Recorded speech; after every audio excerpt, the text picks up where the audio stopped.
Yeah. I love my HBCU. And boy, I love it, love it. I love it, love it. I love my HBCU. And man, I hope my team they won. Yeah. I hope my team they won. Yeah. Man, I hope my team they won. I hope my team they won. Yeah. I tune into the HBCU Sports Lab to see if my team won or lost. If they lost, I'm quiet as a mouse. But if they won, keep tab. I'ma do the dab, yeah. Dr. Cavil, he know what he be talking about. Mike and Charles, they know what they be talking about. They compress the analytic data with the hip hop. If you know them like I know them, they gon' tell you if your team, if they won or lost, and who the ball. So listen to Professor, yes sir, and pay attention, cause he gon' teach a lesson.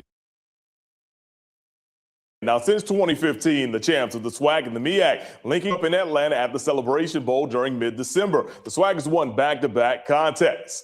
Off to the A we go. Prairie View representing the SWAC this year, trying to make it 3 in a row. This game was lopsided in the first half. PV already up 14-0 when Cam Peters connects with Josiah Rockwell on the back shoulder throw. Prairie View on top 21-0 at the break.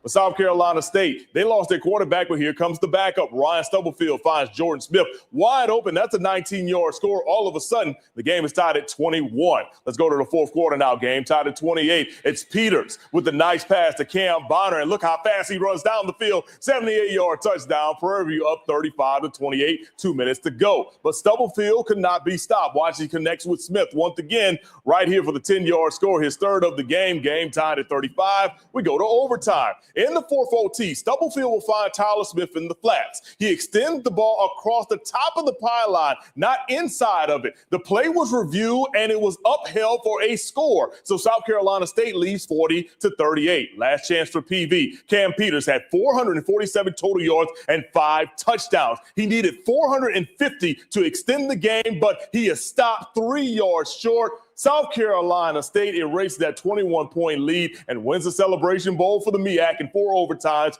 40-38. Let's hear from Coach Chennis Berry. When we went into the season this year, we had about hashtag. It's called HTR, hold the rope. And when adversity strike, who's going to let it go? And none of those young men let it go today. They believed in each other. They never wavered. Even when we went down 21-0, we found a way to be the 2025 HBCU national champions. Never, ever sue the driver.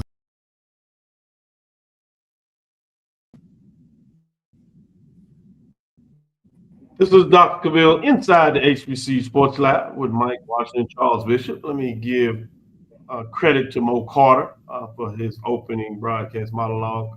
Friend of the show, professional, wanted to share him some love and open it up in terms of what everybody in the HBCU sports culture was watching last night, and I'm sure many others that were not.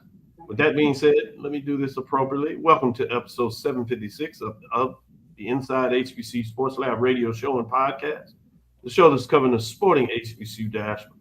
All things HBCU sports for institutions large and small, from the NEIA to the NCAA. We share insights and information on the HBCU sports culture, HBCU athletic aesthetics to facilitate the story of HBCU athletic programs in the business of HBCU sports. I'm your host, Dr. Kenyatta Cavil, along with my co-host, Mike Washington. Charles Bishop is in the air, should be landing shortly. See if we can sneak him in there, maybe, but highly unlikely. But wanted to make sure we give him a shout out. And we have AD Drew, one of the hardest working men in the HBCU sports business. Yes, I said it. We're filming from our home studios and sending a signal live, as we always do, and recognizing the Texas Radio Hall of Famer, Ralph Cooper, multi-Hall of Famer Ralph Cooper, in the beautiful home of Texas Southern University from Houston, Texas. Today's episode of Inside the HBCU Sports Lab is sponsored by THG Agency. THG Agency, a company that provides sporting, educational, consulting, and data analytics. We're going to show one more film, which is unfortunately probably some of the talk of the day. This is courtesy of The Athletic, which is providing a tweet, I think it is, social media update. We'll actually save the discussion for later in the show, but we'll show it now. Show it now. All right.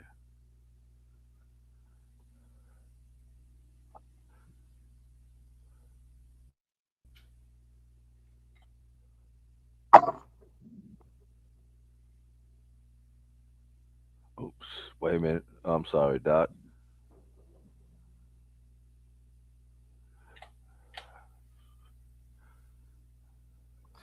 As we're doing that to pull it up, shout out to all the lab listeners out here. Here we go. Uh,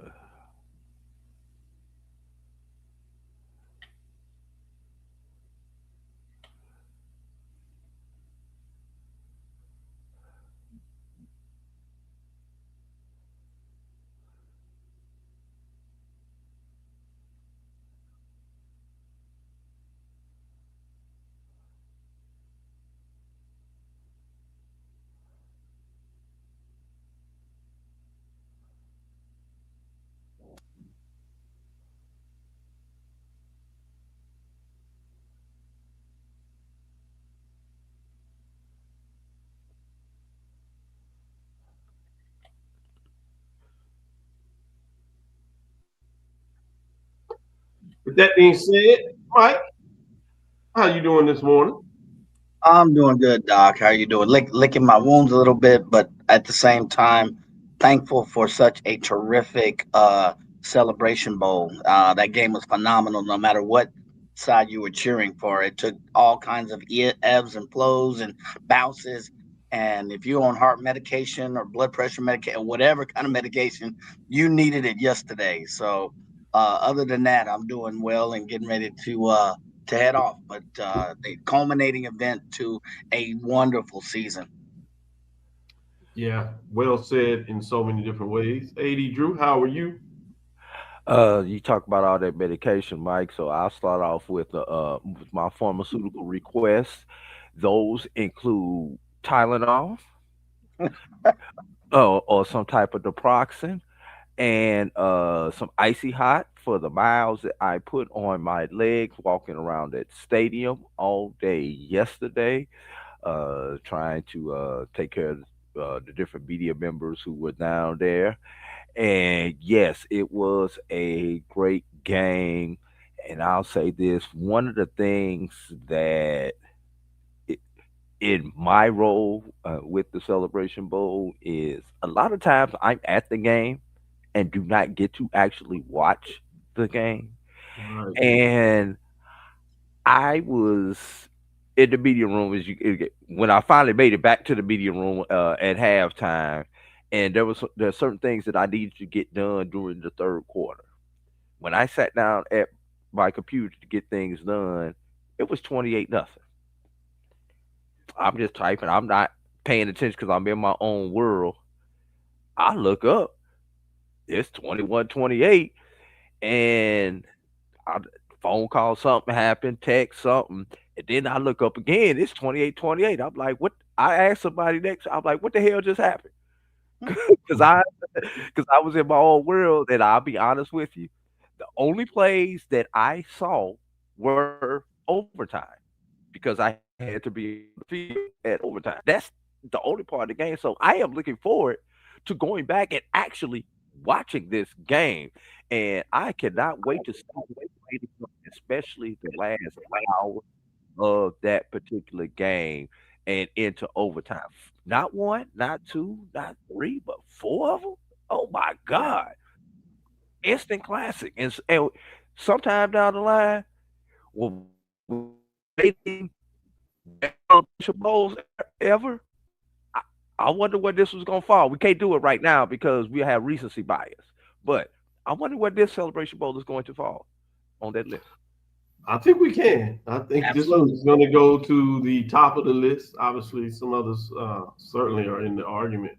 When you almost by definition you get a full overtime, it's just hard not to go near the top of the list. But anyway, it's what we do. It'll be for debate, and that's great debate. Just like we have the listeners and lab nesters jumping out here with the debate that they'll have, and this debate will go on for a long time. It will be in the lure of HBCU sports fans on a very positive note for South Carolina State, and congratulations to them in terms of the championship. We're looking forward to bringing on head coach Chennis Berry to formally congratulate him, and we'll give our updates on in the next segment who we listen at the championship for Inside HBCU Sports Lab. which it should not be a surprise. But yeah, it had everything, ebbs and flows. People talking about 21, nothing. Yeah. People are focused on the kicker, fumbles that were not called, good plays about getting to the line, comeback, big catches. Just about everything was in the game. Yeah. Look like you are lining up for a championship field goal, and all the motions are right there, and you see it, and it goes just wide right, and all of a sudden you like got to keep playing. You got a dive at the post, called a touchdown. Some people see it the other way, replayed it, delays it, creates the drama and heightens up. Weird thing about this game is obviously rooting interest in a lot of ways for the game, which is a different stuff. Mike, I would say that obviously Charles has had that literally 3 of the last 4 years, having to deal with both sides of it, falling to a lot of the spoils of victory. So it was you have to come down to get ready to get on the floor, but they won't allow you if you just do the media, not the photography part. You're not on the floor. So obviously, Mike and I are coming down. So we go to the media room, set up. And fortunately, in the media room, they had the big screen in there. So you're watching the highs and lows, comments of people in the media room preparing for the post game. And then you get the post game with the college athletes, the coaches from the team that lost, as well as the team that won. And you see the range of emotions. So it's fascinating to be able to have that inside there. Shout out to Coach Berry. His comments in terms has gone much viral, at least in the HBCU-based world, and he personally gave me a shout out. So I'm certainly humbled and appreciative about that, folks that recognize the diligence that you put in this that you don't always get. We'll get a chance to get a little more into the details of the game. But any quick thoughts that you have, AD, in terms of the experience part of what a lot seeing the HBCU sports coaches since you didn't get to see the game. What did you think about the HBCU sports culture component of people coming together to be able to witness a game of this magnitude? Well, I'll start off with this. Uh, I had an opportunity to get down on the concourse level because of some stuff I had to do, and didn't realize I walked around the entire stadium at one point. Look, I was looking for something, look for a specific entry point, and instead of making a left, I made a right, and I actually wound up walking the entire concourse of the stadium. And when doing that, obviously I'm seeing some people bump to a couple of people who I knew out in the concourse, but I'm looking at the number of paraphernalia not specifically affiliated with Yeah. either of these institutions playing. I'm going to take that one step further. Not even affiliated with the specific conferences. You know, I saw A&T. I saw Hampton. I saw Savannah State. I saw Morris Brown, Morehouse, Clark Atlanta, Spelman, Yep. Johnson C. I saw some Tuskegee. I saw I'm not even gonna go because I did see representation from within the conferences, so I'm not gonna name all those. But I was just naming some of the people outside these two conferences, and everybody was there just enjoying themselves and just doing what we do at a football game. And I'll say this for Well, me, let me let Mike get in here so make sure we hit this first break. So we're I'll going make to I'll start. make it I'll make it real quick. For me, the greatest thing that I had an opportunity to bring some students over from Morehouse, Clark Atlanta, and Spelman to get the experience of taking part in the game operations of a game of this magnitude and the eye-opening experience that you see when they saw this and what they were able to gain out of it. That was the biggest thing for me from a culture point. Good stuff. Let's take our first break. Come back on the other side. Mike, I'll let you talk about that on the other side as we get into the top 7 breakdown and the final score of the matchup. Gotcha. For over 30 years, HBCU Image has been more than just an apparel store. We've been a movement, a statement, a legacy. We celebrate the pride, the purpose, and the culture that make historically black colleges and universities legendary. Whether you're a student or a lifelong supporter, our gear lets you wear your HBCU story with confidence and style. Because when you wear HBCU Image, you're not just wearing clothes. You're wearing culture. You're wearing pride. You're wearing purpose. HBCU Image, a Kenny T's company. Compress the analytic data with your hip hop. If you know them like I know them, they gon' tell you if your team, if they wanna lose, and who the ball. So listen to Professor, yes sir, and pay attention, cause he gon' teach a lesson. This is Dr. Cavil's Inside the HBCU Sports Lab. I was going to ask for Mike to come back with his comments, but seems like he's probably had some internet. We'll see if we can get him back in here as we get into it. Mike, you wanted to open up with your comments on the sports culture. I know one of your things that is kind of excites me. I shouldn't say kind of, actually excites me. Right after halftime, beginning the third quarter, you like to go into the concourse to really get a framework of the spirit of how people are enjoying or how they are watching the game. What are your thoughts on that? Yeah, so that's kind of become a ritual for me, as you know, Doc. And I went down to the concourse, and as AD was saying, I was standing next to somebody with an NCCU jacket on, somebody on the other side with a Spelman jacket on, and then of course there was Jackson State, but then there was Morehouse, and then I saw 2 or 3 Jackson State, then I saw a Grambling, and so I got into some verbal jarring. I won't get into the details with the Jackson State folks because it was more of them down there. But I was letting them have it, and they would let me have it. But it was all in jest. So I will say I won, but they will say they won. But anyway, but it was just good to be down in the mix of what I call the HBCU brother and sisterhood, because we can talk about each other, but nobody else can. And can't nobody talk about each other like we can. But that from a culture standpoint, it was really good to be down there, to walk through the stands and everything. Everybody, they saw I had my cowboy hat on. They were like, wait, never mind. We know where you from. So it sparked a lot of debate. And after the verbal jarring, there was a lot of conversation. One of the listeners put something about my wife said this, and I never checked it out. She said that it was on the top number 2 or 3, the game, in terms of Twitter topics as well. So from a culture and exposure standpoint, I thought that was good, and I wanted to point that out as well.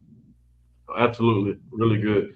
All right, so let's bring up the rankings and the scores so we can go through this final HBCU football game. Boy, it came so quick.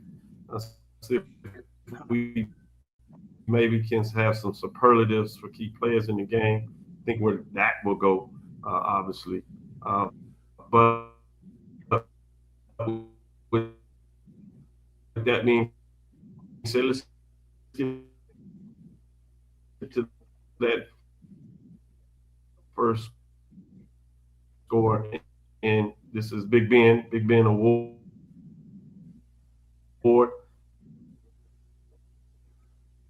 It might be a no contest who's going to get that award, but we will score. And 4, Delaware State and Alabama State, respectively. Number 3 is Jackson State Tigers.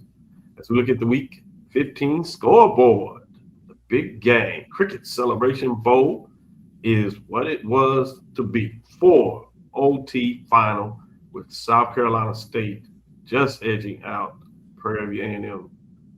So the Bulldogs improved to 10-3, 5-0 with their number 1 ranking on the line. And Prairie View, the Panthers fall to 10-4, 7-1 is what they did in conference play. As you see, the score was 40-38. And again, one thing that makes this mesmerizing is the fact that it had 4 overtimes. Second time the Cricket Celebration Bowl in its 10-year stance has gone to overtime. First time that it's gone to 4. In terms of some of the big matchups, was Cameron Peters set a Celebration Bowl record, throwing for over 400 yards, 412 to be exact. 4 touchdowns. He was 24 of 36, did not have an interception. Then you look on the other side, while Atkins started out slow. He was 79-45, got injured, but the backup Brian Stubblefield came in, was 15 to 29, 234 yards, 2 touchdowns, did have the interception, but obviously coming in the game to steady the ship, to lead the team back to an ultimate victory was big, fascinating. Neither team could really rush. South Carolina State Bulldogs rushed for 78. The Panthers rushed for 51 yards in terms of that matchup. And of those 51 yards, Cameron Peters had 35 of them, just to give you some indication. But the damage was done in the air, so you have to look at Jordan Smith. 9 receptions for 152 yards and 2 touchdowns, and the long 32 that seemed to come up with big play after big play. Andrew Dennis, 7 receptions, 131 yards, got in the end zone once. Cameron Bonner, 2 catches for 91 yards, got in the touchdown himself once. He had the long of 78, that big play. Josiah Rockwell, where he went down the sideline, was Bonner. Josiah Rockwell got into action. You saw the touchdown in the highlights. He was 6 receptions for 71 yards, the long of 28. Other guys got in there too, including Rodney Ojo, which had 70 yards, 3 receptions with a long of 37. So big plays in this matchup.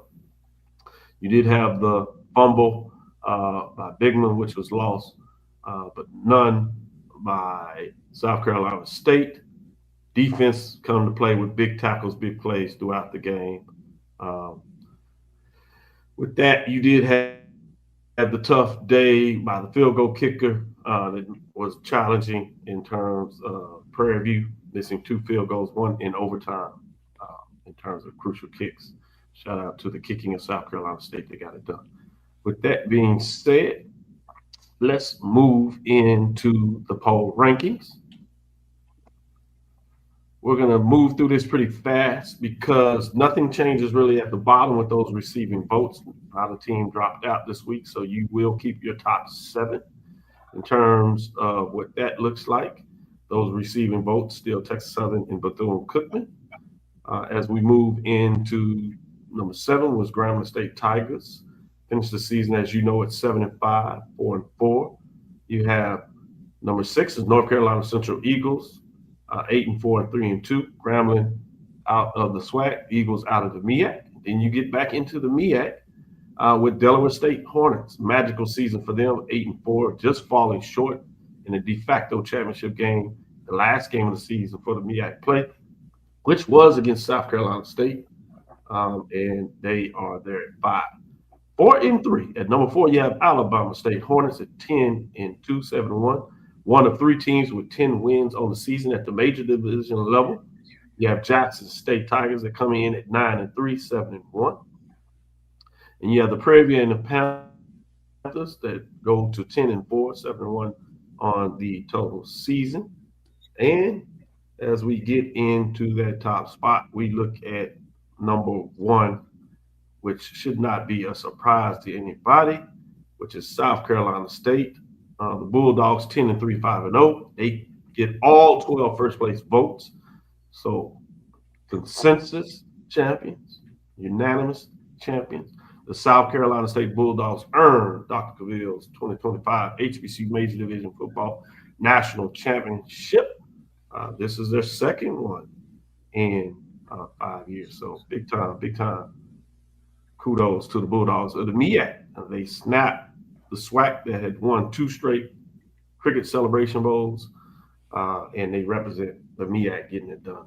So, gentlemen, tip your caps. But with that being said, what are your thoughts in terms of the poll rankings? I think it's pretty obvious, but you can do it this way. I kind of talked about a couple of players, helmet stickers. You can do that. Yeah, be careful. I don't want to get into the way too early poll rankings. I'm going to save it to the last segment. Final poll rankings there. With that, go ahead, Mike. Yeah, so I'll start, I guess, since we'll talk about the poll rankings a little bit later. I'll start off talking about unexpected big-time performers. Jordan Smith had 9 receptions for 152 yards. Big. And just in a single half, you talk about Stubblefield coming in They're making a change.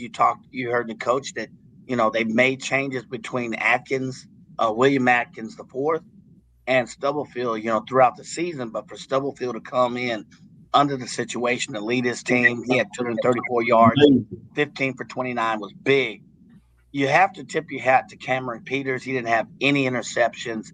And to throw, if any other quarterback, if you close your eyes and they said he went 24 or 25 for 36 or something like that, 412 yards, 4 TDs, had accounted for almost 400 yards of the Panthers offense, you'd say he won. And unfortunately, it just didn't pan out that way. So if I had to give a helmet sticker, I'm going Cameron Peters and Jordan Smith by far. Let's take our next break. We'll come back on the other side. We have our guest in the building. We'll bring him on for a segment. Stick with us. We'll be right back after this next break.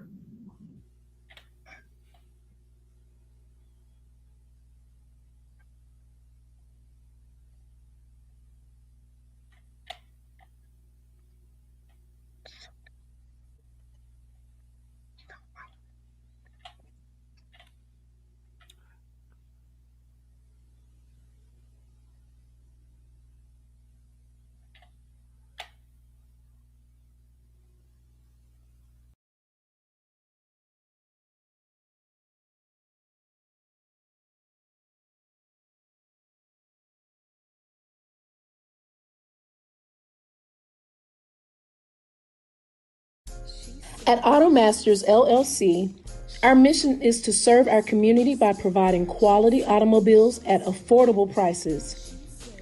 All of our vehicles are inspected and certified to offer you the confidence in knowing you have a quality vehicle. Our goal is to provide you with a seamless process and positive experience for your automobile purchase. Financing recommendations and specific vehicle inquiries are available at your request. You can find us at www.automasters06.com and follow us on Facebook and Instagram.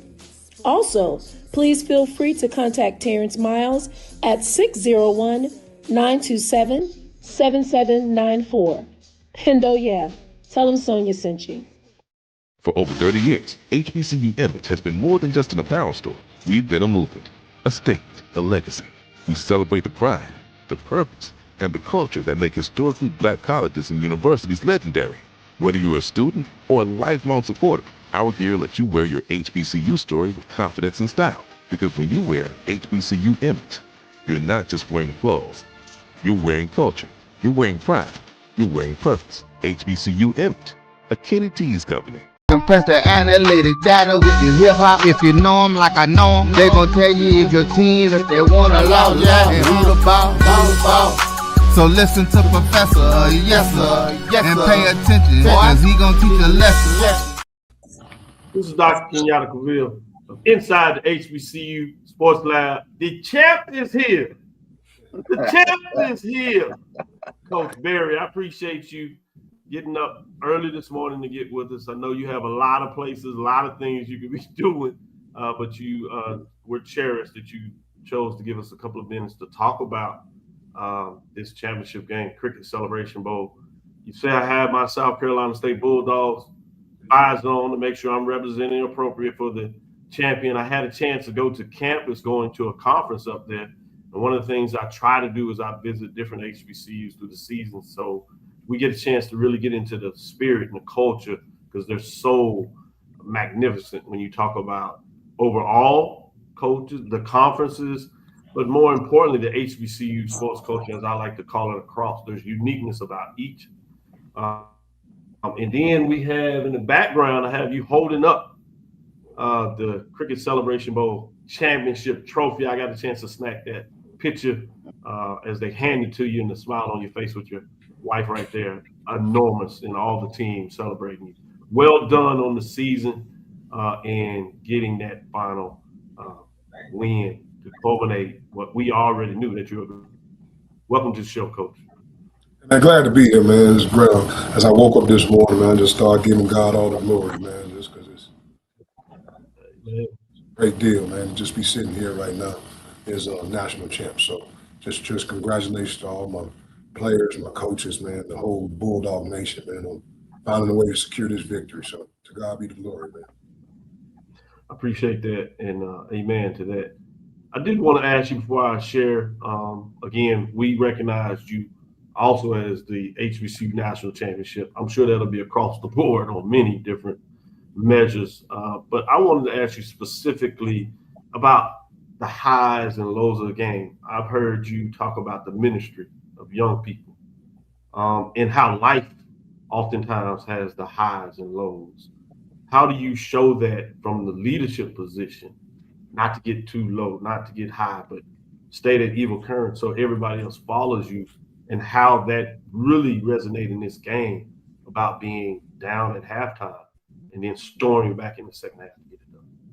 Well, first of all, like I say, I want to give kudos first and foremost to Prairie View A&M University, Coach Jackson, well coached football team, man, really good football team. The reality is, man, it could have went either way. Obviously we had a slow start, they had a fast start, and they came out with it on their mind, and we started a little slow, and there's no excuses, no explanation. We just, when I went in at halftime, I just let the young men know in our program, good things are going to happen in the game of football. Bad things are going to happen in the game of football. It's a championship game, but you just got to play the next play. But you got to believe, man. Ultimately, at the end of the day, man, you got to believe in the process and just trust the process. It's kind of some of the things that we talk about in the program. So, we have a 1-0 philosophy, all right? That's just win the day, all right? Just win the day, win the moment. You can't get it back, all right? So we kind of keep these young men level-headed. So don't look ahead, don't look behind, just go 1-0 for that moment, man. So, all in all, I'm just grateful, man. Like I said, it could have went either way. I told Coach Jackson, got a chance to see him yesterday after the game, and I told him he's a really good ball coach, really good staff. He's got a really good football team, and they're going to win a lot of games. The reality is they're special. They got a good team. And like I say, it's a heavyweight championship, heavyweight fight, so, they're going to make plays. We're going to make plays. They're going to swing. We're going to swing. But when you get two good HBCUs from the SWAC and one from the MEAC, and let the chips fall where they may, it just, that we were the better team on that day. Guys never wavered, and that's kind of been who we've been all season, to be honest, man. We faced adversity. This team right here was built for this moment. It really just happened. Because it's been from when we first started putting this puzzle together, man, back in January, after we walked off that field last year, the journey started right then. It didn't start this summer when we started, getting guys into training camp. It started back when, we came back for the very first team meeting after we lost in the Celebration Bowl last year, just putting this puzzle together. And it's definitely been a puzzle. This has probably been one of my most satisfying years as a coach. And I've been doing this for a long time because of from whence we come. We were, we didn't have a whole lot coming back. A lot of those guys that played yesterday weren't on our team last year, or they didn't play. They may have been on the team, but they didn't have any significant amount of time. So it's just grateful, man. I'm just sitting here this morning. It really didn't hit me until this morning when I woke up. Wow. That's real talk. I appreciate you sharing all that, Coach. That's what it didn't hit me. It didn't hit me till this morning. So grateful to be sitting here, man, and only because of you, man. And I'm doing this interview right now, Dr. Cavil, because you've been consistent throughout, man. And trust me, I could be still. This is the only day in the whole 365 days that I get a chance to sleep in, man. But I got up for you, man. Because normally I'm up working on the next opponent, man. But for you, man, I'm doing this for you because you've been a true person of support throughout my whole career, not just since I've been in South Carolina State, man. You've always been there. We've always had great conversations. So thank you for your leadership and what you do. Man, that means a lot, and I appreciate you sharing it publicly. You didn't have to do that. You've told me before, but to put that out there like that, it's much appreciated to do that. Mike, if you would, go ahead and follow up and get a chance to get a question to Coach Berry. Yeah, good morning, Coach Berry. And again, congratulations to you and on such a tremendous season. You have a master motivator reputation. I don't know if you know it or not, and I know a lot of it, and I agree with you. To God be the glory. You talk a lot about the process, and you know where it started last year, and you mentioned Stephen J. Covey and Start with the End in Mind. And I'm a fan of that book as well. So can you talk, you talk about this process. Were there any pivotal moments, if you can look back this last, 1 year where, last year in the game up to now, any pivotal moments that just stand out in your mind and it's like, all right, that was a changing moment, or this was a changing moment, or this was a defining moment, if you will? Well, this season, I think it was kind of twofold. I think we went, obviously we knew there was going to be some challenges in the month of September with having University of South Carolina on the schedule, University of South Florida on the schedule. Now, we went in to win. I don't think we just showed up for a check. We went in to win it, and unfortunately, it didn't go our way. But we knew it was going to be challenges. We always say in our program, in August you put it all together, and then September you find out who you are. In September, and then October you start playing your best ball. Okay, so you can make it a November to remember. All right, and then when you win November and October, now you can get an opportunity to play in December, and that's kind of was the whole process. When you look at our game versus Charleston Southern, where we went into that place, we went to Charleston Southern, and we lost a close football game, but it was moments in that game where what we preach in our dig deep acronym is the first is discipline. We showed some uncharacteristic plays in that game that cost us the game that didn't involve discipline. So we learned from that. But even though we lost the game, we learned from that game, and it really, really blossomed them to winning 8 in a row. But when we had that week off after that, I just told the team, man, you got to believe first and foremost, man, you got to believe in this process. And I tell you what, we went into that Norfolk game. We knew we had an off week to really get ready for Norfolk State. After I think we played A&T and a couple other teams in that moment, and then we had an off week. And I said, it's MEAC time now, man. It's 1-0 every day. It's 1-0 every week. And we start getting better and better and better and better. And as we sit here today, man, adversity struck again in the first half of that game. I mean, it struck. And when you're up against the trouble, you got to meet it squarely face to face, lift your chin, set your shoulders, plant your feet, take a brace. And when I got in halftime, people think that I was flipping chairs and cutting up. No, that's really not what I did. I did total opposite in that. I let the coaches know and I let the players know that I believe in them. Then at halftime, I pulled Jordan Smith to the side, number 5, and I said, Jordan, all right, I'm going to take the ownership in that first half because you only touched the ball one time. So we're going to find every way, because you are our best player on offense, we're going to find every way to get you the football. And it's not about plays, it's about players. And as you can see, Jordan Smith made plays because he is a player. And I'm grateful for him, man, because he's such an outstanding young man. And he's been in this program. He's the only guy on our whole entire 105-man roster that was on the 2021 team. So he's seen the ebb and flow. He's seen the highs. He's seen the lows. And I'm just grateful to be standing here right now as his coach, man, because he really means a lot to me. Great young man, great family. He's going to be a great father. He's going to be a great husband.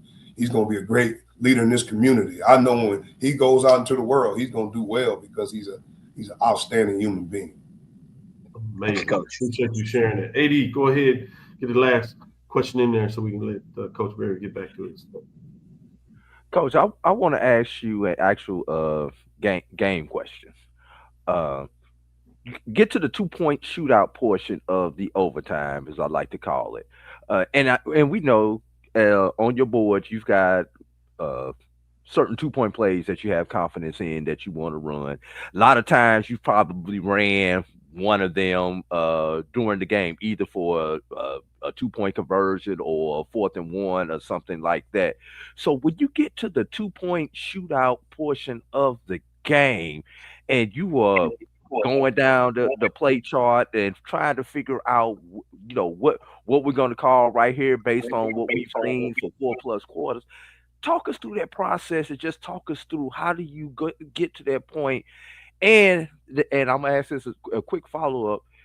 If we have overtime 5, overtime 6, how creative do you have to be when you're going through that play chart to find another play that hopefully will be the difference? Because even if you score, the other team can still score and tie you up. So you have to be able to go deeper into the playbook. All right, first of all, you're gonna make me remember these 2-part questions, man. So I'm gonna try to do it. That was a long one right there, man. I'm gonna try to remember that, man. 2-point play. All right, man. I got you, man. So for us, I always talk about, man. double questioning me, man. I can't remember like that, man. You gotta give me one at a time, man. All right. So Don't take the shorthand on the questions, man. What? All right, I got you. All right, so for us, you hear me say a quote all the time. Okay, separation is in the preparation. Okay, so all year, I'm talking about every week, we have a menu of 5 to 6 2-point plays that we can always pull out if that opportunity comes. Every Thursday, regardless if we use the play or not, we take a 10-minute portion of practice and we practice all of our 2-point plays. The ironic thing is we hadn't had to use any of them all season. That's God. And I'm gonna tell you else what's God. We talk about situation football all the time. We practice situations probably more than we practice anything. Third down, red zone, backed up, overtime. All right, we practice those things in practice. When we get out of stretch, how I generate the momentum of practice is we always start with a situation, but nobody knows the situation but me. All right, the players don't know, the coaches don't know. I come up with a situation because you got to be prepared for the moment because you never know when that moment is going to come. And that moment actually came. That was our very first overtime game, I think, since I've been at South Carolina State, to be honest. So we practice those moments. And those 2-point plays, like I say, we practice them every week. On Thursday, we do them. And again, a lot of times it's versus the air. But we put that ball on 3-yard line. We pick the hash we want it on, and we practice. And we were able to pull from that menu that they do all the time. They do it every week. So when that moment comes, you don't have to get ready if you stay ready. So our young men, they stay ready for the moment, and then we have an opportunity to capitalize when those moments came. It's good. You answer both parts in one, Coach. So you don't have to remember the second part. Thank you. He's a champion, man. He's a multi-champion and now HBCU national champion. That's what champion coaches do. Coach, thank you for the honor allowing me to have the opportunity to engage with you over the years. Extremely proud in terms of what you're able to do in terms of changing the lives of young men and women that are around that program in a lot of ways, and certainly what you've done to celebrate South Carolina State Bulldogs. I'd be remiss to that and give you a chance to shout them out and say whatever you want to do in closing, Coach. I just want to tell all Bulldog Nation, alumni, fans, all the support system that comes throughout that I'm just grateful that you gave me an opportunity to lead this program. You know, there's so many greats before me, but you gave me an opportunity to lead this program. I'm just grateful that we can reward you with, national championship, and really that's what it's all about at the end of the day. Like I say, it is a ministry, and I don't take it lightly. I'm a father and I'm a husband first. So I have kids, I have a wife. So I try to lead my home the right way. And I want to lead these young men that good Lord has entrusted in me to be able to lead. So I don't take it lightly. So I'm grateful that we all can celebrate for a little while. Because once we get back, I'm on to 2026. That's what Coach I know. You got to play the next play, man. I can't. Somebody else trying to get better. Somebody watching me, man. Somebody got their eyes on me, man. So I got to make sure, man, they can't outwork me, man. So I got to get ready for the next season, man. But we're gonna enjoy this for a little while. Tell our team after every game, man, enjoy it for 24 hours. But the thing about this one, they can enjoy it a little bit more. We're gonna have to prepare for another opponent. And I told them just empty the tank, man. Just whatever it takes, empty the tank, man. Let it go. All right, leave it. This is a legacy. This isn't just for them winning it this year. It's for their kids, for their grandkids, for their great grandkids. Nobody can ever take it away. And in 2025, they were HBCU national champions. So to God be the glory one more time. Amen. No doubt. Amen. Amen. Coach, I got a chance to get down to Raleigh to see you all with that big matchup against North Carolina Central. Obviously, I know this year the game will be down there in Orangeburg, and I'm looking to see if I can find my way down there to, if not that matchup, some of your home game. Check you out at home and see what that atmosphere. I've heard so much positive about it. I want to celebrate you and the team. Congratulations again to Dr. Bills inside the HBCU Sports Lab with you're looking at the championship head coach of the South Carolina State Bulldogs. We'll be right back after this break. Have a great one, Coach. Yeah, enjoy your day. Go Dogs. 1-0. That's right. That's right. 1-0. For over 30 years, HBCU Image has been more than just an apparel store. We've been a movement, a statement, a legacy. We celebrate the pride, the purpose, and the culture that make historically black colleges and universities legendary. Whether you're a student or a lifelong supporter, our gear lets you wear your HBCU story with confidence and style. Because when you wear HBCU image, you're not just wearing clothes. You're wearing culture. You're wearing pride. You're wearing purpose. HBCU image, a Kenny T's company. Greetings, Santos. My name is Roland Austin, and I'm one of the directors at the 1876 Athletic Foundation. The 1876 Athletic Foundation was formed to promote the success of all 343 student athletes. Our overall goal is to fund scholarships for all of our student athletes. We ask that you help us in achieving this goal by donating to the 1876 Athletic Foundation via the QR code below or 1876.foundation. Your generous donation will help us continue to assist the needs of all of our Panther athletes. Thanks, and go Panthers. At AutoMasters LLC, our mission is to serve our community by providing quality automobiles at affordable prices. All of our vehicles are inspected and certified to offer you the confidence in knowing you have a quality vehicle. Our goal is to provide you with a seamless process and positive experience for your automobile purchase. Financing recommendations and specific vehicle inquiries are available at your request. You can find us at www.automasters06.com and follow us on Facebook and Instagram. Also, please feel free to contact Terrence Miles at 601-927-7794. And oh yeah, tell him Sonia sent you. Compress the analytic data with your hip hop. If you know them like I know them, they gon' tell you if your team, if they wanna law, and who the ball. So listen to Professor, yes sir, and pay attention, cause he gon' teach a lesson.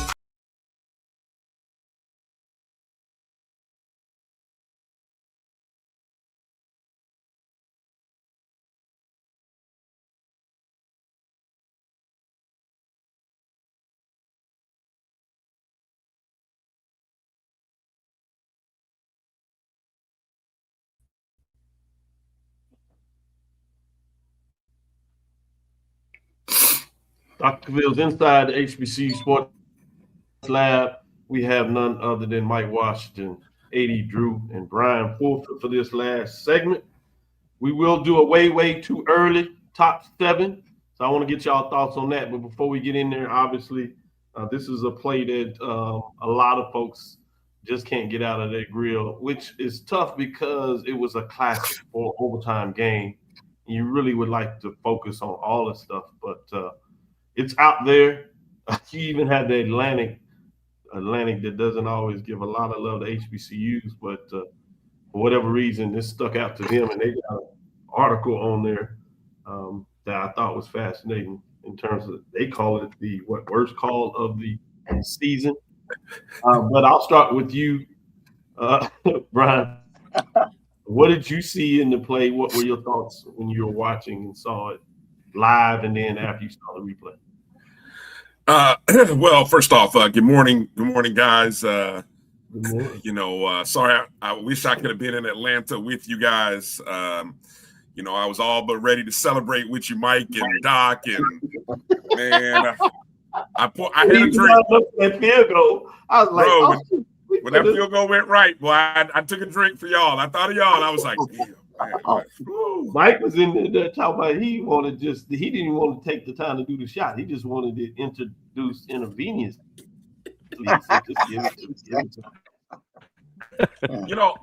What was interesting about the play was, and I think this, I don't know what it was like for you guys there, but from the television perspective, we've always been told. Before you do that, I'm gonna tell you, since you asked that question. Okay. Mike and I were upstairs, right? And we tend to come down about 4 minutes because usually game is in a position where you can do that.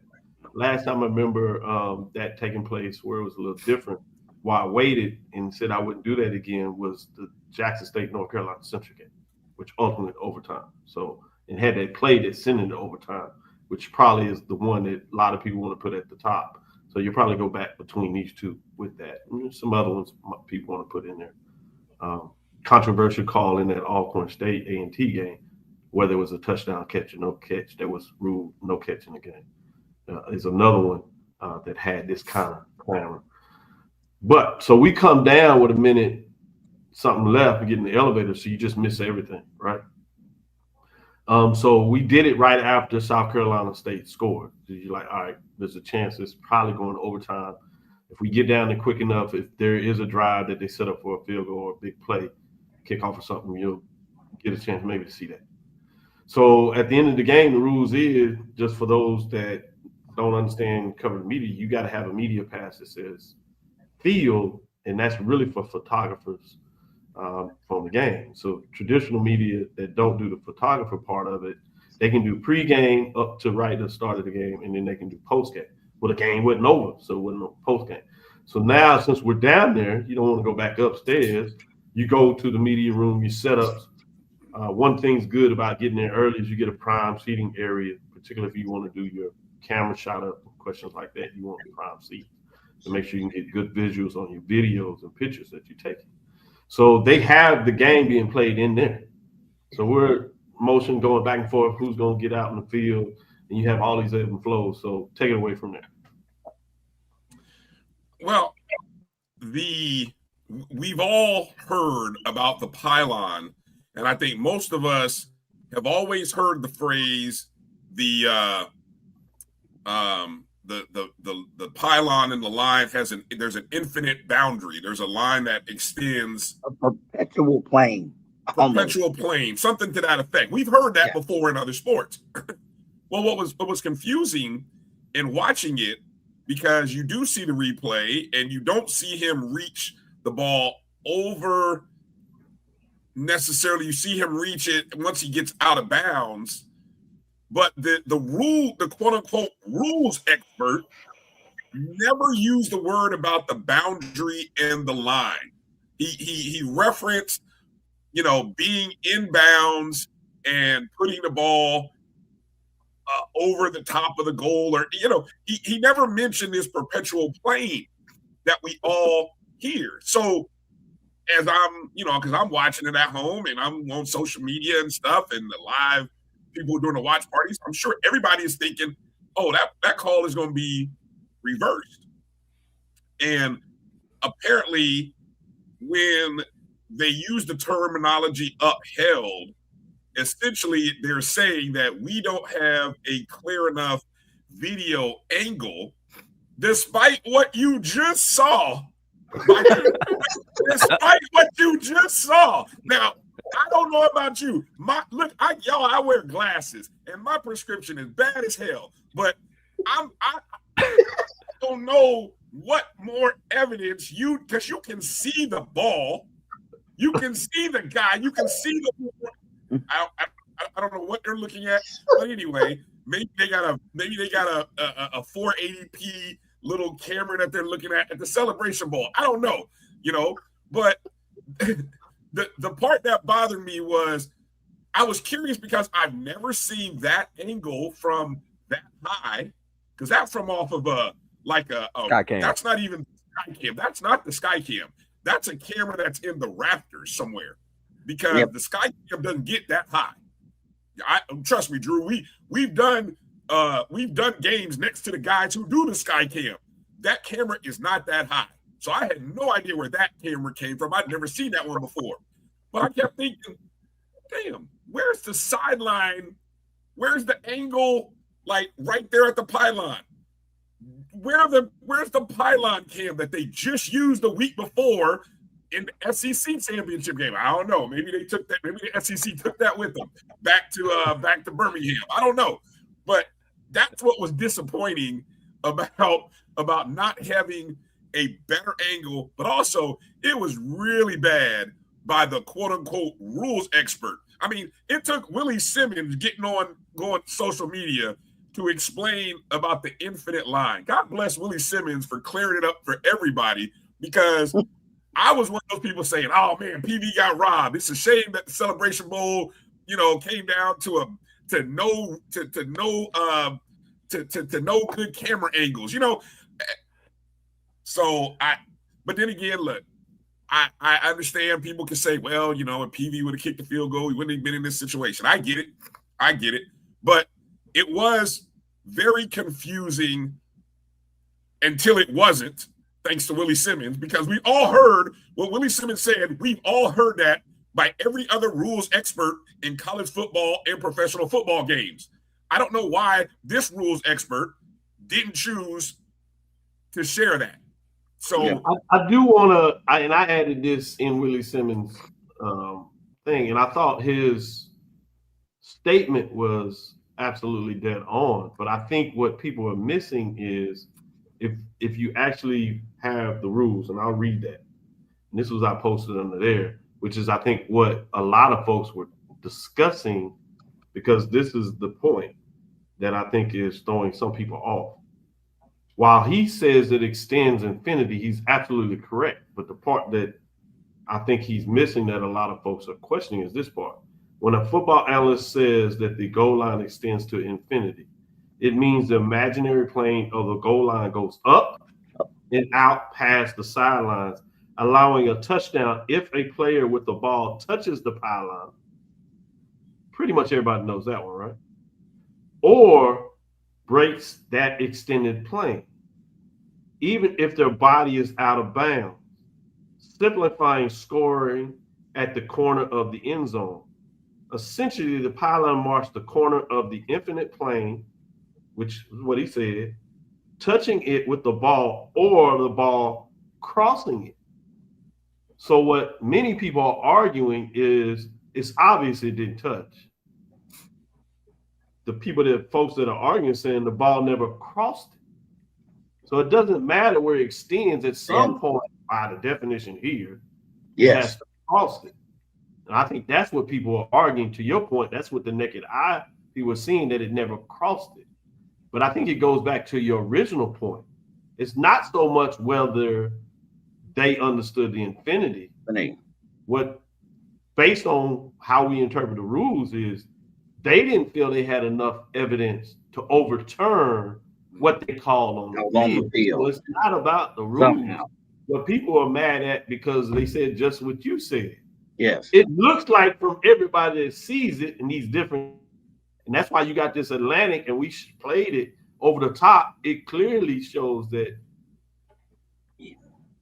most of the part he didn't touch it. And depending on who you are, some people's eyes and angles, they may say, yeah, it did cross it. But for most folks to see it, certainly for those Prairie View folks out there, and some other SWAC folks, like, it never did even cross it. I think that's the difference then, I think, where Willie didn't provide the clarity. Right. He shared the rules. Shout out to Coach Chennis, my guy. But I don't think that's what people were questioning. Everybody watches enough football this time. As you illustrated, most people understand and heard the extension. The question that's there is, does the ball not have to cross it at some point? And those that are making the argument, they're saying it didn't cross it. Those that are saying, yes, it did cross it, which obviously you side either way. But the secondary point is, even if it did, if they can't see it clearly, they have to stick with the call. Original. Yeah. Yep. Right. Because if there was no touchdown on the field, it would have been no touchdown by replay, I believe. By replay, yeah. Right. So wanted to get into that. I think we discussed that ad nauseum. So let's get in and pull up the PowerPoint way too early so we can have some fun and get y'all to get some more discussion. I know you all have the extended version tonight, so you get a chance to really get into this. You'll see more things and more arguments all day long. So it'll be intriguing to see what you all do tonight and Bryan and AD. You will have a show on fumes tonight. I will say that, Dr. Cavil.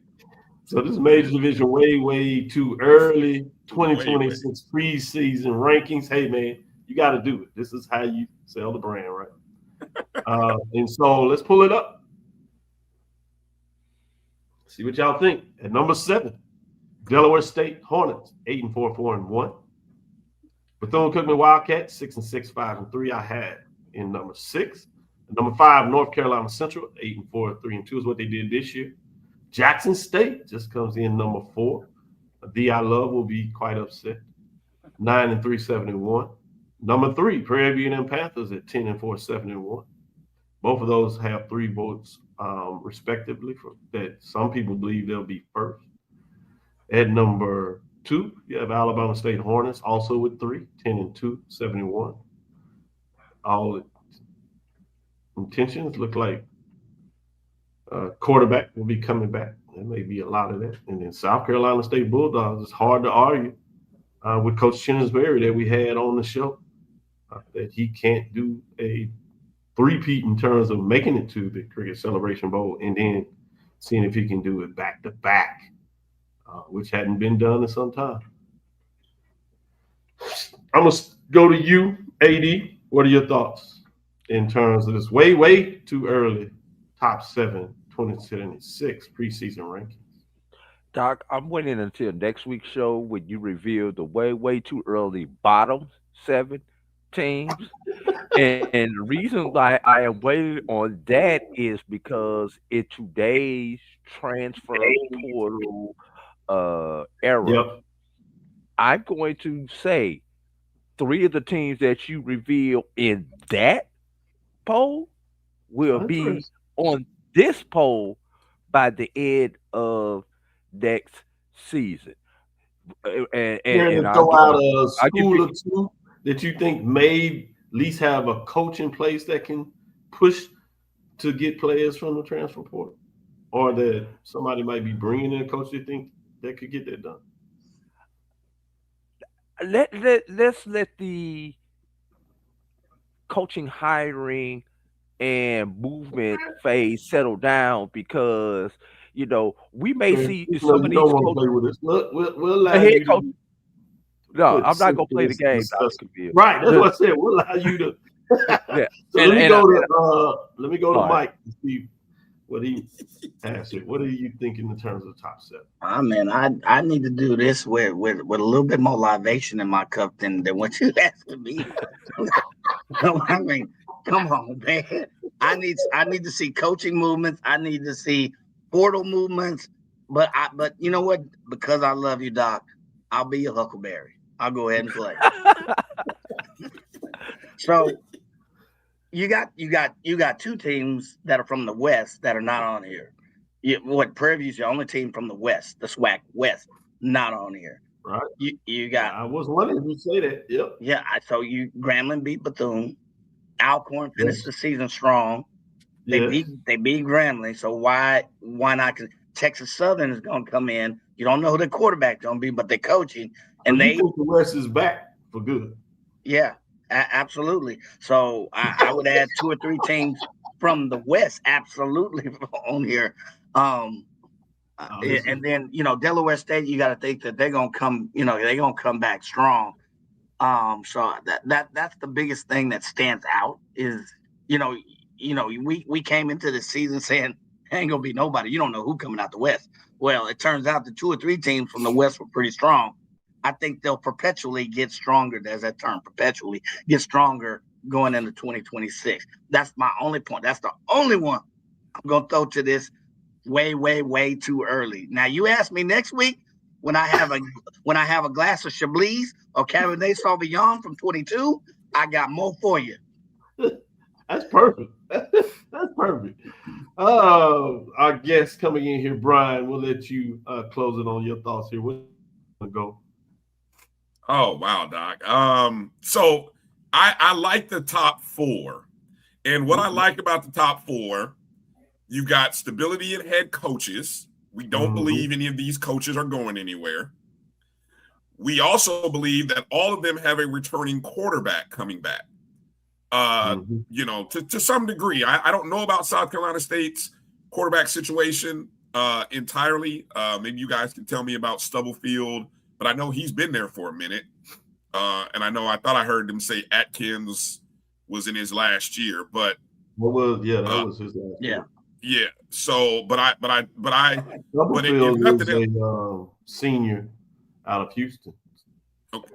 If nothing else, I think South Carolina State has proven that they are going to be in the top 4. I would start my year with Alabama State, honestly, at number 1.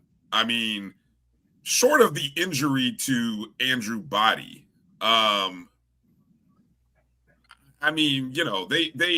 they challenged, and came within a play of beating Jackson State. So I think you can shuffle, these teams anyway. But I would give the edge preseason poll to Andrew Body and Alabama State over Jackson State and Jared Lockhart by just a smidge. Now, again, I think Alabama State has to do a great job of retaining some of that talent via their NIL, so that'll be interesting. Cam Peters is coming back for Prairie View. No, that was it. No, that was it? That's it. But they did get in the early signing period and have a couple of quarterbacks. They have a couple of quarterbacks signing, yes. Okay. Well, really nice. So in that case, so here's I would go Alabama State 1, Jackson State 2, South Carolina State 3, Prairie View 4. That's how I would go in my top 4. Now, I have no idea what Central is bringing back. Harris Walker, gone. The 2 quarterbacks from Bethune-Cookman, gone. I don't know if Delaware State's returning that trio. I think they may have lost their running back. So they're gone. I would for jokes and giggles, I would put FAMU at number 5 because we probably gonna have we are gonna have a new coach. And I like our chances. We are the only unbeaten SWAC school to win a Celebration Bowl, so there's that part. So I like our chances at number 5. Plus, we stirred a drink. So just to get your poll going and to get people like Israel Carey and Dr. Israel Carey and all the other folks in the chat riled up, I would put us at number 5. Jackson State was unbeaten and won the Celebration Bowl. Huh?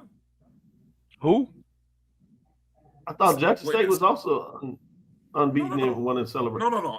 You talking about being undefeated in the Celebration? The only team from the SWAC to be unbeaten in the Celebration Bowl. Prairie View had y'all chance. Y'all had y'all chance, y'all blew it.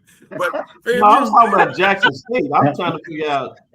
No, I don't care about what you did prior to the Celebration Bowl, Yeah. Doc.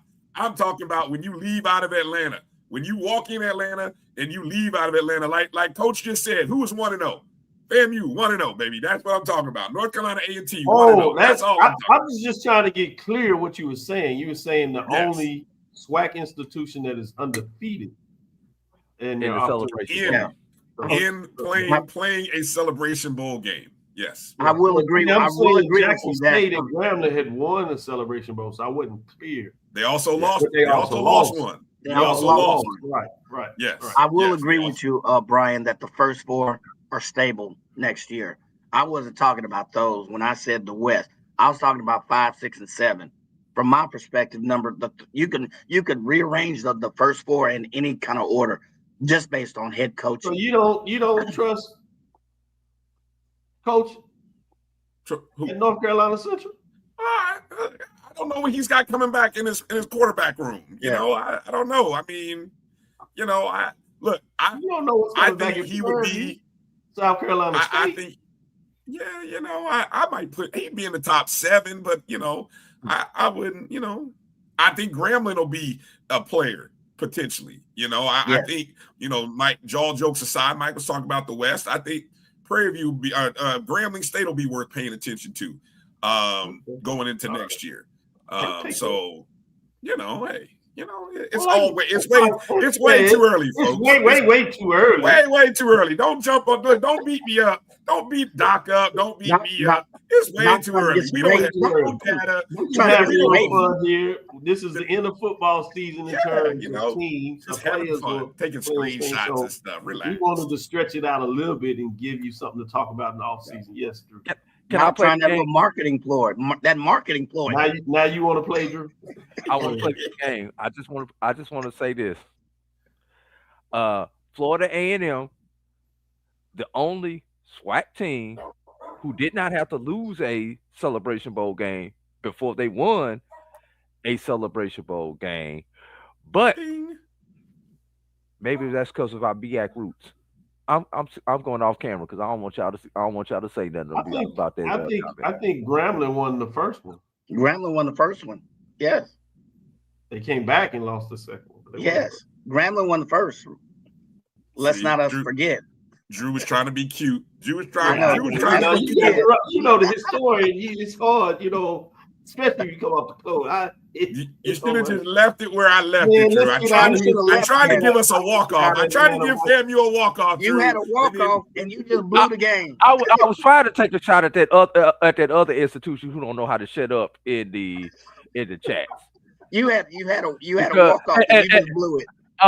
And because they talking about, and I'm trying to defend y'all back because they talking about y'all blew it. You gotta understand. But they gotta remember they lost their first time too. You gotta remember, Mike and I different. We don't allow them folks to mess with it. This is the other folks that you get on in there. Y'all like to play the games with them. We don't play the games with them. They had their chance. They lost at home. Yes, they did. The only SWAC East school to lose at home, by the way. All right, I'm sorry. I'm gonna stop. I don't want it's Sunday. It's Sunday. I don't want my mentions blown up until about 6 o'clock tonight. So I'm gonna stop. Brian, I don't need church. I don't need to go to church today because I've been listening to Chennis Berry all week. So I done got my church in. There you go. Man, Mike, let's get out of here. Literally, let's get out of Atlanta. Yeah. Let me get out of here. I got to For listening to Inside the HBCU Sports Lab, make sure you share our podcast with your friends and colleagues. I am Dr. Kenyatta Cavil, the Dean of HBCU Sports, coming from inside the lab in the College of HBCU Sports with Mike Washington, Charles Bishop. He is traveling back. He had an early flight. He had some things he needed to do this afternoon, but I want to shout out Brian and AD, other part of the BCSN team that always comes in and make sure that you get some great coverage of the HBCU sports throughout the year. With this culminates our last Sunday show, unless we have some special events, but essentially for the football season, we go back to our regular schedule Tuesday and Thursday. So these gentlemen do not have to worry about me waking them up early on Sunday morning after traveling and trying to figure out how to wait. We're going to give you a sports show on Sunday morning to give you a recap. So with that, I want to say thank you to these gentlemen. Thank you to all the lab listeners. In all seriousness, we appreciate whatever you're saying out there. It is fascinating, and we appreciate that. Last thing I will say, that is a picture of Mike at the SWAC championship game that they caught that has become legendary that I have to get a picture for to put up in my room to celebrate my big brother, Mike Washington, in terms of his excitement. Caught him on film. He cannot deny it. So the tip of a cap to him officially. Did you post that photo? I got to see that photo. Put that in there. I got to see that. I haven't seen that photo. Yeah, I'll put it in there right after we get off the show so you can give him a little more excitement about that razzing. Again, in serious, thank you all, gentlemen. Thank you for all the lab listeners. We'll be back at it. It's time to give you a little more updates throughout the week, but it's time to shift. It looks like everybody has the time to get to know their point guard as we go to basketball, men's and women's, where we have 100 games on SWAC TV on that side of it. And obviously you have your MEAC games on ESPN. And then we make sure SIC TV, CIAA, and we get you some updates on that side of things from Drew and the experts out there that cover that. So again, thank you for listening inside the HBCU Sports Lab. Make sure you share your podcast with your friends and colleagues. As I said, I am Dr. Kenyatta Cavil, the Dean of HBCU Sports, coming from inside the lab in the College of HBCU Sports with Mike Washington and Charles Bishop. Again, we want to thank you for listening to Dr. Cavil's Inside the HBCU Sports Lab with Mike Washington and Charles Bishop every Tuesday and Thursday at 6 o'clock. We'll stick with that. No more Sunday morning updates, as I said. Unless we have a special edition, we might shout that out to you. We look forward to next week as we discuss the latest news in the lab. Follow me, Dr. Kenyatta Cavil, DrKenyattCavil, Threads, Facebook, and Instagrams. Let me also say thank you to all those folks that come up and give me a shout and say support and watch the show. It is much love and appreciated. All the accolades, including all those that do that. Thank you for your support. Inside the HBCU Sports Lab 1 on Facebook, Inside the HBCU Sports Lab on YouTube. Dream big, continue to move forward.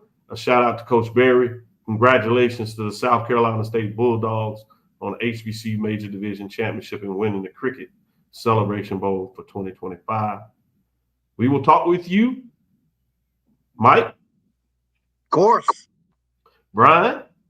Lecture. 80. Dismiss. That you gonna go out that week? You gonna go out that week, AD? Come on, man.